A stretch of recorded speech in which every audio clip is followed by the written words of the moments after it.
Now, every day, 17 babies in the UK are stillborn or die shortly after birth. That's almost 6,500 deaths a year. Yes, an extraordinary figure. A report published by the baby charity SAND suggests that some of these deaths are avoidable.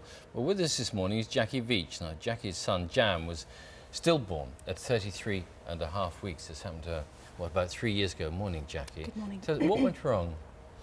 Well, we don't know the whole story. For me, part of it was I had terrible food poisoning. I didn't realise that that was a particular problem. I mean, I felt dreadful. I know the baby was fine that day. He was a really kind of kicky baby, very, very busy every day. And then the next morning he was very quiet.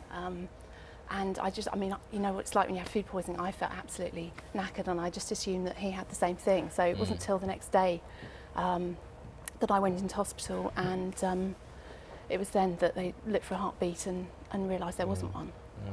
A terrible, terrible experience to have to go through, and presumably, I mean, it shocked me this morning to hear those figures, 17 babies a day, and Yes. presumably not something that really had struck you before then. No. I mean, it's not something that's really talked about, is it? Which is crazy, given the stats. I had no idea until after it happened to me that, you know, another 16 women that day had a similar experience. And you still don't know precisely what caused his death?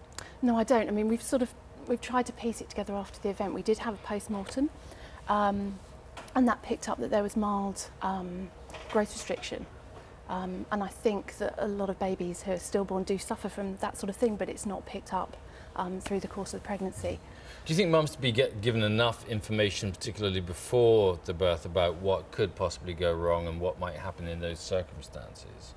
No, I mean, I think the information that's given to you is very scant. I've kind of popped in and out very quickly for appointments that I felt were kind of rushed through. I mean, the word stillborn was never mentioned. Yeah.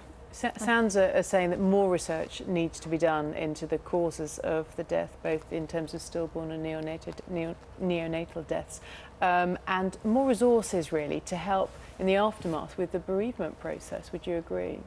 Yeah, oh yeah, definitely. I'd agree with both of those things. I mean, my baby's died, and I'd love for more to be done to stop that happening to other people. It's not, you know, something that I'd wish on my worst enemy to have to. The government's saying more staff than ever before, more than 25,000 midwives, 1,500 consultant obstetricians, and more investment going in. Do you think it's a question of the level of staffing, or is it simply the way that we approach the problem and what we're actually doing with those staff? I think it's probably both. And the maternity wards that I've seen have always been really busy, and staff talking about the fact that, you know, they need more resources that they haven't got, both in terms of people and equipment, that sort of thing. Yeah. And since then, since your son died, you've had 2 more children. I have, yes. And they're both happy and healthy and... Yes, they are. Fine. Yeah. Good. Yeah. Well, that's great to hear. And thank you so much for coming and talking to us this morning. Thank you. problem. Thank you.